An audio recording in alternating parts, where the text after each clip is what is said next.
kaaja xiriirka u gooyey loo sameeyo. Wararku waxay xaqiijinayaan in arrintan ay dirboon cuntay magaalooyinka Paris, London iyo Washington, kuwaas oo u arka arrintan mid khatar ku ah. Ayaa la yidhi amniga caalamka lama kasayo in barnaamijku uu ku ekaa doono mid rayid ah iyo inay ku jiri doonto doqyo kale oo dhinaca nuclear-ka markay timaado. Waddanka Suudaanna taliyaha ciidanka qalabka sida ee sidoo kale guddiga golaha madaxa bannaan ee dalkaasi Jenaraal Cabdel Fattah al-Burhani ayaa ku dhawaaqay in lagu cibaadeysan doono ayuu yidhi kooxda RSF oo wasoo hadalka u dhigay. Wuxuu sheegay in dadka ciidanka ah ee ay u diyaariyeen dagaalka wejiga labaad ay yihiin dad isgunaanaday. Dadkani waa dad dhammaantood wada gunaanadan ayuu yidhi isagoo ka hadlayay qaybo ka mid a gobolka galbeedka Darfur. Wuxuuna sheegay in dambiyada aadka u xooggan ee gobolkaasi ay ka wadaan ay tahay mid aad u weyn, isagoo ka hadlayay deegaan ka mid a deegaanada dhibaatooyinka aadka u xooggan ay ka geysteen aandhaho ee Al-Nuura Darfur galbeedka Darfur oo kuwa kala ku sugan. Ayaa waxa uu sheegay in ay dhibaato aad u xooggan ay jirto. waa caasimada gobolka Gasiira ee bartamaha dalkaasi. Wuxuuna sheegay in loo diyaar garoobi doono in weerar lagu qaado gobolka galbeedka Darfur, halkaas oo uu sheegay in ciidanka uu halka kula hadlayay yihiin dad isgunaanaday u cibaadeysanaya. Wuxuu ku tilmaamay mid cibaadada Ilaahay loogu dhawaanayo maadaama meelihii ay ka geysteen dhibaatada xasuuqa kufsiga iyo tacadiyada ay ka mid yihiin deegaanka Al-Nuura. Ayuu yiri isagoo hadlayay al-Burhani. Dhinaca kalena dagaallo aad u ba'an ayaa laga qaban qaabinaya sida ay wararku ay sheegayaan waddanka Lubnaan. dagaal ka sokeeyo ayaa laga baqaya in waddanka Lubnaan uu daqiiqad kasta ka qarxo iyo maalin kasta kadib markii militariga lagu wareejiyay go'aan dowladda Mareykanka iyo Israa'iil isla gaadheen oo ku aadan in hubka dhigis laga dhigo ururka Xisbullah. Ururka Xisbullah ayaa markii labaad muddo ka yar 4 saacadood ka hadlay arrintan. Waxay ku tilmaameen in dambi aad u xooggan ay tahay dhisidda waxa loogu yeeray nidaam aad u xooggan iyo waliba in hubka laga dhigo ay yiraahdeen urur u halgamayay waddanka.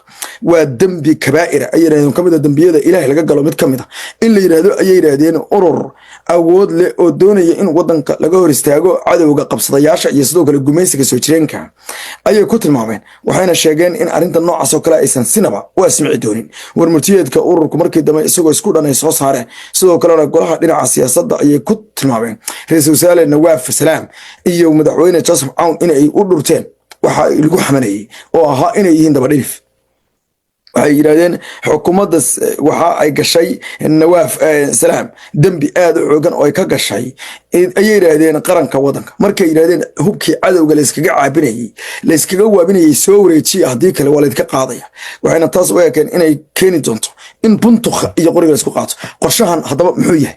Lubnaan iyo Suuriya ay Israa'iil ka wadato waxa weeye in dagaalo sokeeye laga abuuro si meesha looga saaro awoodihii ka soo horjeeda oo dhan. Suuriya arrinteedu meel fiican bay u maraysaa Israa'iil isla markaana dagaalo aad u xooggan ayaa ka dhacaya maadaama Ahmed Sharac iyo kooxdiisii si dhaba ay loogu guuleeyay inay qaadaan talaabooyinka ay ka mid tahay inay weerar dhexdooda ay bilaabaan. waddankana ka gees dagaal baa ka soconaya. waad ogtiin dhinaca koonfurta waddanka dagaal baa ka soconaya, dhinaca waqooyi barina dagaal baa ka soconaya. sidoo kalena hubantilaan ayaa ka jirta magaalada caasimadda ah oo ilaa hadeerto arrinteedu ma saaloona mana xasiloona. Lubnaanna taas ayaa lagu wadaa. ururka Xisbullah wuxuu si dhaba ugu dhawaaqay in ay dagaal la geli doonaan cid kasta oo isku dayda inay hubka ay cadowga haystaan laga qaado. waxaana la sheegay in arrintaasi khatarteeda ay yeelatay kadib markii shalay golaha wasiirada ee Lubnaan sidaan wararkeena shalay idinku sheegayba ay go'aamiyeen in hubka iyo saaradda lagu soo wareejiyo Israa'iil waa dhinaceeda. waa sida halka ay loo dhigay.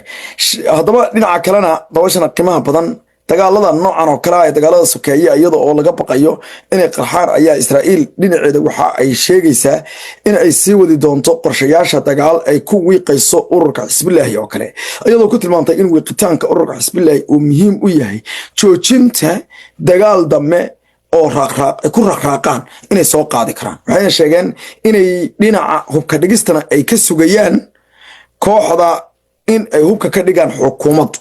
dhinaca dhaqaalaha iyo imkaaniyaadka ayagu ay burburi doonaan.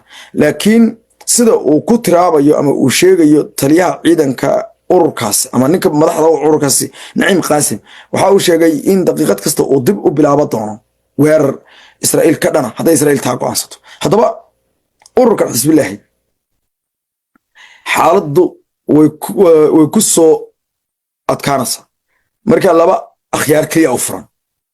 akhyaarka koobaad ee u furan waxa weeye in ay xiisadda Israa'iil cirka ku shareera si ay uga badbaadaan xiisad gudaha sababtoo ah haddii ay xiisadda Israa'iil cirka ku shareeraan way yaraanaysaa cadaadiska gudaha sababtoo ah dowladdan iyo xukuumadda Nawaas ninka loo yaqaan Nawaaf Salaam iyo Joseph Aoun dadka reer Lubnaan cadaadis ayay saari doonaan sababtoo ah iyadoo ay dagaal kula jiraan Israa'iil way ku adkaa doontaa inay hubka dhigis ku sameeyaan oo ay dagaal sukay ay ku bilaabaan waana dhici kartaa in ilaa xad ay sida u yihiin daba dhilifyo oo dhabarkan ay kaga dhuftaan laakiin arrintaas waxay keeni doontaa in uu dhici karo markaas kacdoon weyn oo isbedel kale keena taas waa arrin ay sameyn karaan arrinta labaad ay sameyn karaan waxa weeye inay si dhaba ayaguna ay u doqomoobaan oo sida Israa'iil ay rabto iyo Mareykanka ay doonayaan iyo nimankan shaqaalaha waa ay sida Druusiinta ay dagaal ayaguna qaadaan oo labada dhinac isku dhacaan kadibna ay noqoto